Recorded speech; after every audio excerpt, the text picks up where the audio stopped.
L'émission Rencontre est rendue possible grâce à la participation de Décor RT, créateur d'ambiance.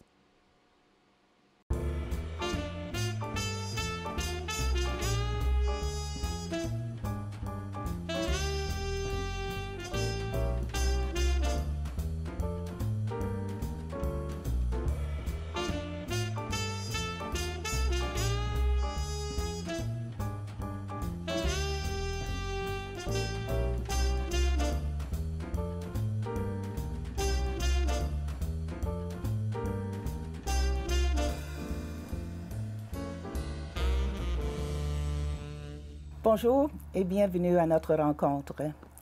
Compassion, dévouement et empathie sont trois adjectifs que je dirais décrivent très bien mon invité aujourd'hui. Je vais échanger avec Marie-Hélène Labbé, qui est responsable d'une résidence à Black Lake RTF. On va apprendre c'est quoi RTF aussi. Salut Marie-Hélène. Bonjour Thérèse. Content que tu es ici. Puis, est-ce que les adjectifs que j'ai donnés, est-ce que ça te décrit? Ben oui, parce que je pense que pour faire le métier que je fais, il faut en quelque sorte avoir un gros dévouement, de la compassion pour les autres, vouloir aider. Oui, ça me décrit bien. Et est-ce que tu étais toujours comme ça quand tu étais jeune? Est-ce que tu aimais aider les autres? Tu avais une certaine compassion? J'ai toujours aimé les relations d'aide. J'ai toujours voulu aider les autres. Quand j'étais petite, je voulais être une famille d'accueil. Mais ça s'est concrétisé plus quand j'ai eu mes enfants. On dirait que j'ai comme eu une petite révélation. Ah oui? Oui. Je sais qu'une de tes activités était la danse. Oui. Que tu aimais, tu donnais des cours. Même dernièrement, je pense que tu avais déjà travaillé avec les jeunes au cégep. Oui, j'enseignais 8 ans, je pense, aussi au cégep à des élèves.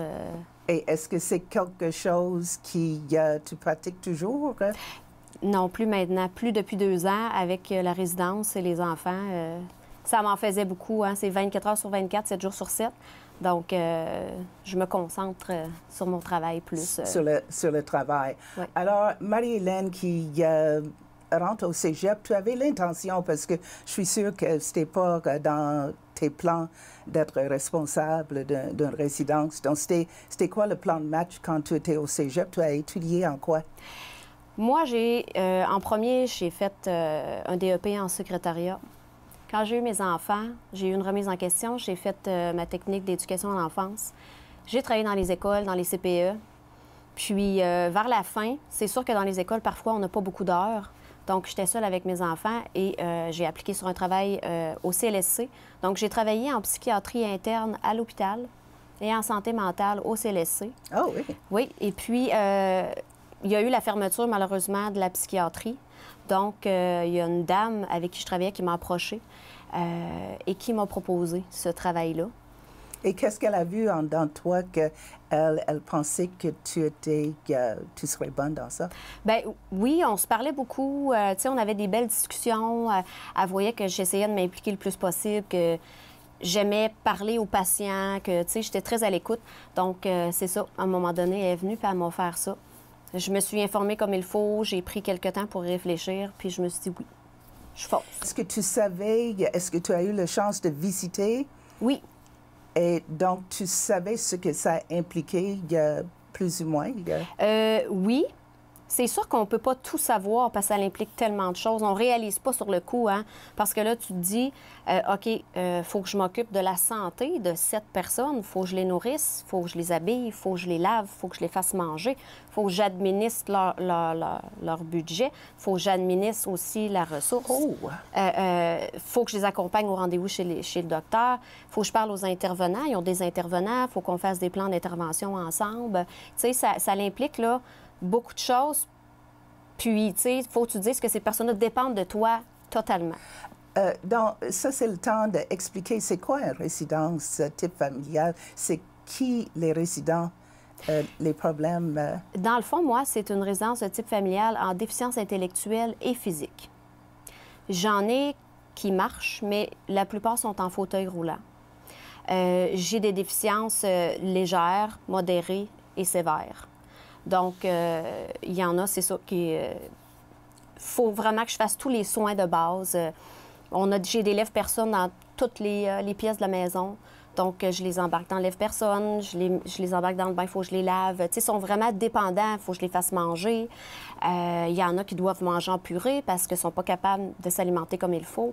Donc, c'est vraiment de la déficience intellectuelle et physique. Oh, mon Dieu, ça c'est vraiment, c'est très intéressant parce que j'avais aucune idée.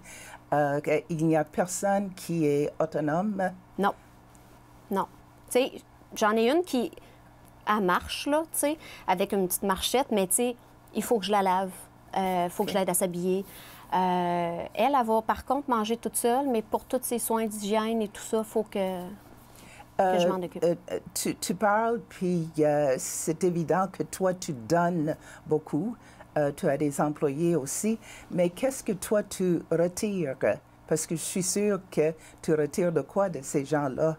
Écoute, bien, premièrement, c'est une satisfaction personnelle de me dire, tu sais, ils ont vécu beaucoup de choses très difficiles dans leur vie, puis tout ce qu'ils veulent, eux autres, c'est d'être aimés, puis qu'on prenne soin d'eux autres, tu sais.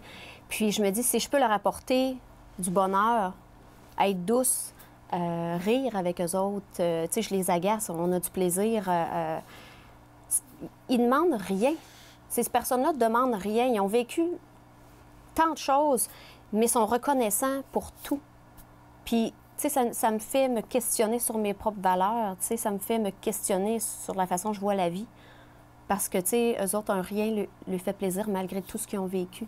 Tu sais, c'est vraiment... Il y a des belles prises de conscience. Et il y en a combien? 7. Tu en as 7. C'est hommes et femmes? Oui, mais là, j'ai 7 femmes. Tu as 7 femmes? Oui. OK. Oui. Et pour toi, mais tu en as combien d'employés pour t'aider? On est 4. OK. Oui, on est 4 parce que c'est 24 heures, donc j'ai quelqu'un la nuit. Mais c'est ça parce que si je comprends bien, tu restais là-bas. Oui. Oui. Et donc, comme tu as dit, c'est 24 heures sur 24, 7 jours sur 7. Alors, même quand c'est pas ton chiffre, ton corps, mais tu entends, même si c'est la nuit, Ah oui. Est-ce que c'est difficile de couper? Dans mon cas, je pense pas... Je suis pas capable de couper complètement parce que c'est certain que, tu sais, je vis en bas, donc je les entends, j'entends ce qui se passe. Fait que c'est sûr que des fois, j'entends des choses, oups, je vais aller voir en haut, tu sais. C'est sûr que quand j'ai mes enfants, j'essaye d'être avec eux autres, puis pas monter en haut. Mais même si je suis, exemple, je vais prendre un café chez une amie, tout ça, tu sais, moi, je me dois de répondre 24 heures sur 24 s'il y a quelque chose, tu sais. Fait que c'est un petit peu difficile de couper, mais c'est rendu que c'est comme mes bébés. C'est comme mes enfants. Je m'inquiète. Tu es la mère. Oui, je m'inquiète tout le temps. C'est-tu correct? Tu sais, je suis un petit peu maman en poule. Tu as dit il ne faut pas oublier que tu as des enfants. Tu en as combien? 2. 2 enfants. Oui. Quand tu as commencé, ils avaient quel âge quand tu as décidé ça? Ma fille, 10 ans. Elle avait 9-10 ans. Oui. OK. Puis mon garçon, 7 ans et demi. OK. Oui. Et ils ont quel âge maintenant? Amy, elle a 14 ans. Bastien, 12 ans et demi. OK. Donc, ça, c'était de quoi qui t'intéressait beaucoup? Une passion. Est-ce que tu as pris le temps de jaser avec eux autres pour expliquer c'était quoi? Est-ce que tu as demandé des questions? Et deuxième partie, s'ils avaient dit « Non, maman, on ne peut pas », est-ce que tu aurais pu dire « OK, je laisse faire ». C'est une bonne question. C'est sûr que oui, j'ai pris le temps de leur en parler. C'est certain qu'ils ne comprenaient pas tout ce que ça impliquait à l'âge qu'ils avaient. Mais, tu sais, j'ai pris le temps de dire on va avoir notre chez nous en bas. Je voulais pas qu'ils se sentent pas délaissés. Bien, délaissés un peu, vu que c'était à même la maison. Donc, j'ai vraiment pris le temps d'expliquer comment ça fonctionnait, tout ça. C'était correct. Je dirais que ma fille, la première fois qu'elle est rentrée, elle voulait pas. Elle s'est mise à pleurer parce qu'elle a eu peur. Souvent, les gens, quand ils voient des personnes avec un handicap, ils connaissent pas ça beaucoup, hein? Fait que là, ils viennent comme « Oh non, tu sais, elle a eu peur. » Mais graduellement, elle s'est rendue compte que, tu sais, ça lui a ouvert l'esprit. à mes enfants Beaucoup, aussi j'imagine. sur la différence. Tu sais, alors, c'est ça. Là, c'est correct. C'est super. S'ils m'avaient dit qu'ils ne voulaient pas, je crois que je l'aurais essayé. Je l'aurais essayé quand même. Puis j'aurais essayé de leur montrer à l'ouverture d'esprit. J'ai dit, oh, tu sais, dans la vie, il faut essayer les choses. Tu sais. Donc, oui, je crois que je l'aurais essayé quand même. Oui. Je suis sûre que les autres, ils ont appris beaucoup, sur la diversité des gens, mais aussi pour avoir un peu de compassion comme toi, comment les relations entre les gens. Puis c'est une des raisons que je voulais jaser, échanger avec toi pour que les auditeurs aussi, parce que comme tu as dit, ça c'est juste le réflexe normal, je pense, que de l'être humain, que quand tu vois de quelqu'un, quelque chose qui est différent, c'est il y a le point d'interrogation et tout. Et ce sont les êtres humains. Et on peut autant apprendre des autres. Des fois, on pense que c'est nous autres, normal, qui vont toujours aider, mais nous autres aussi, on peut apprendre beaucoup. Ah oui, oui, c'est certain. Alors, dans une journée, comment est-ce que ça se passe? J'imagine il y a des activités. Est-ce que toi, tu organises des choses? Est-ce que vous pouvez sortir? J'ai une grande cour en arrière. C'est sûr qu'on sort tout le temps quand il fait beau. Il y en a qui vont au centre de jour. C'est pas tout le monde. Ça dépend de chaque personne, de chaque problématique. Il y en a qui y vont, il y en a d'autres qui y vont pas. Ils vont au centre de jour, ils partent en autobus. Avant, il y avait les activités de quilles. Mais là, avec la COVID... Est-ce que c'est pour jouer? Est-ce qu'ils peuvent jouer? C'est plus pour l'activité, pour socialiser, pour voir les autres. J'en ai une qui pouvait jouer, l'autre non, mais elle aimait ça, aller voir. Donc, c'était une sortie pour elle, elle était contente. Ben oui, c'est ça, exactement. C'est des personnes âgées. Mais je fais souvent du bricolage, j'aime ça, je lui fais des dessins. J'en ai une qui me demande toujours de faire des petits dessins sur les mains. C'est sûr que j'ai beaucoup de cas lourds, donc je peux pas faire énormément d'activités. Mais avant la COVID, je faisais venir quelqu'un qui jouait de la guitare. Il chantait, ça, il aime ça. Mon Dieu, on met de la musique. Des fois, on se met des petits déguisements pour rire, j'essaie d'y aller selon leur centre d'intérêt aussi. Là. Parce que tu as parlé comment tes enfants ont changé, puis j'avais pensé, mais ce serait bien pour les jeunes aussi, quelqu'un qui joue le clavier, quelqu'un qui joue guitare, quelque chose de venir avoir la chance de partager leur talent pour les autres, mais aussi inverse, de donner une chance pour les jeunes de voir indirectement, avoir un contact avec ces gens-là. Souvent, tu sais, les écoles s'impliquent, ils vont aller dans les maisons pour personnes âgées, des affaires comme ça, mais ils devraient les apporter dans des ressources comme la mienne. Je pense que ça serait des belles valeurs, puis ça leur démontrerait autre chose. Oui, on a nos personnes âgées, mais on a aussi des personnes qui ont un handicap. Puis, ça mettrait tellement de bonheur dans la vie de mes résidents, tu sais. Est-ce que je ne pense pas que ça va venir nécessairement de les écoles, mais je sais que dans certaines écoles, il y a des groupes qui... il faut faire de bénévolat. Donc, peut-être tu peux contacter... au moins, commence petit avec Black Lake, ou je ne sais pas, mais tu peux contacter les écoles puis offrir cette opportunité, parce que moi, je trouve que c'est une chance. Ma fille m'en a parlé justement parce que mon garçon et ma fille sont en secondaire 1 et 2 au PEI à Thetford, puis il faut qu'ils fassent du bénévolat. Donc, elle m'a dit, « Maman, tu pourrais en parler à l'école? » Donc, oui, j'avais envisagé de faire ça. Oui. Oui, je pense que c'est une bonne idée. Je voulais savoir, est-ce que c'est possible d'avoir les animaux de compagnie, la zoothérapie? Ah oui. Il me semble que ça peut être bien. Est-ce que c'est quelque chose? Oui, j'ai un petit chien, Rosie. C'est un petit shih tzu, toute petite. Ça fait tellement du bien aux résidents, là. Écoute, elle va aller s'asseoir sur une résidente, elle va se faire flatter. Après ça, elle va aller dormir avec une autre. Juste la présence d'un animal, c'est aïe, c'est bénéfique pour eux autres, là, ça leur apporte tellement de la joie, là, de juste de le voir, tu sais. Rosie, là, écoute, si elle n'est pas là ou si je pars avec elle, là, oh mon Dieu, hey, où Rosie, tu sais. Ah, ils aiment vraiment ça, vraiment. Oui, Ouais. c'est bien. Ouais. Je pense, tu m'avais dit, ils n'ont pas, ces gens-là, ils n'ont pas beaucoup de visites, la famille. Non, ben, Est-ce la que plupart il y a n'ont des pas de enfants famille. de Duplessis qui... Oui, j'ai des enfants du Plessis, et puis les autres, c'est des enfants qui viennent de l'hôpital à Saint-Ferdinand, là, dans le temps. Je te dirais que le 3/4 n'ont pas de famille, donc pas de visite. C'est triste. Puis parfois, ceux qui ont de la famille restent loin, donc ils ne viennent pas les voir souvent. Donc, moi puis mes employés et mes enfants, on est leur seule famille. Tu as un double rôle de mère Oui. pour tes enfants et pour Oui. eux autres Oui. aussi. Oui. Qu'est-ce que tu dirais sont les qualités nécessaires pour quelqu'un de travailler dans ce milieu-là? Tu peux être au courant, mais c'est pas fait, je m'excuse pour tout le monde. Non. Parce que c'est pas pour l'argent que tu... Non, vraiment pas. Tu le fais. Parce que c'est beaucoup de temps, beaucoup d'investissement. Ça prend de la patience parce que, tu sais, comme je dis, ceux qui ont des déficiences intellectuelles, des fois, ils ont des comportements, ils ne se comprennent pas nécessairement eux autres. Hein?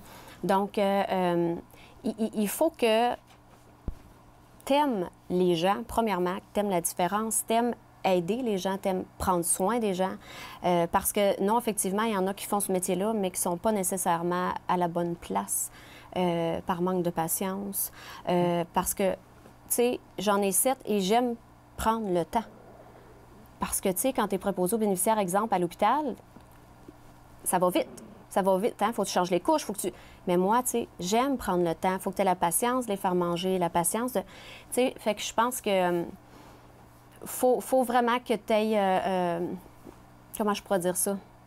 Que tu t'aimes te dévouer, t'aimes les relations d'aide, que t'aimes vraiment interagir avec ces personnes-là parce que je suis toujours avec eux autres. Oui. Je suis toujours avec eux autres. Donc, non, c'est pas donné à tout le monde, je pense. Il y a quelqu'un qui donne un gros coup de main, c'est ton père. Ah oui. Roger. Ah oui, oui, Roger. Roger est toujours au poste. Oui. Comment est-ce qu'il t'aide? Ben, Roger, il vient une fois par semaine et il me fait à manger. Ah oui? Oui, il me fait des repas, souvent pour l'équipe de fin de semaine. Des fois, il va venir durant la semaine. Ça lui fait du bien à lui aussi. Puis mes résidentes, ils l'aiment tellement. Ah, mon Dieu. Ben, oui, il aime ça l'agacer, puis ça lui fait du bien, vraiment. Et puis quand il arrive, il me l'a déjà dit, juste de voir leur regard quand j'arrive, c'est... Aïe, aïe, tu sais, ça fait sa journée, là. Donc, tu sais, il va m'aider à faire à manger. Des fois, il va rester, il va en faire manger une.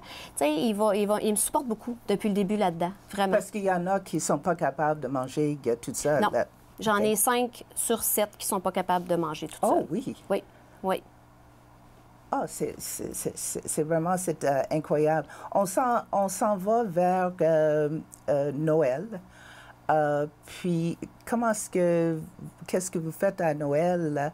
Est-ce que vous êtes capable de célébrer? Oui. Oui. Il y a un Père Noël. Souvent, c'est mon père qui le fait. J'achète plein de cadeaux. Oh mon Dieu, plein de cadeaux, là. Je décore partout. Écoute, on se fait un gros souper, tout le monde ensemble. Mon père, il vient. Mes employés sont là. On s'installe dans le salon où le sapin. Et là, le Père Noël arrive. Oh my God! C'est quelque chose. Donc là, je dis, tiens, on distribue les cadeaux. C'est vraiment une belle fête. Puis ils tiennent vraiment à cette fête-là. C'est particulier pour eux autres. C'est vraiment comme une magie qui s'installe. C'est un beau moment. On fait une fête, dans le fond. Comme n'importe quelle famille, mais tout le monde ensemble. C'est formidable. Je viens de penser, j'ai parlé à une voisine quand j'ai dit que j'étais pour faire l'émission avec toi. Puis, je ne sais pas comment c'est passé, mais elle a dit qu'elle aimerait écrire, parce qu'avec un autre organisme, elle écrit les cartes de Noël. Oui. Et je me demande, as-tu des gens qui écrivent comme pour leur fête ou pour Noël? Est-ce que c'est quelque chose qui peut être utile ou tu veux... C'est sûr. Oui, moi, j'ai une cousine cette année. C'est la première année qu'elle a fait ça.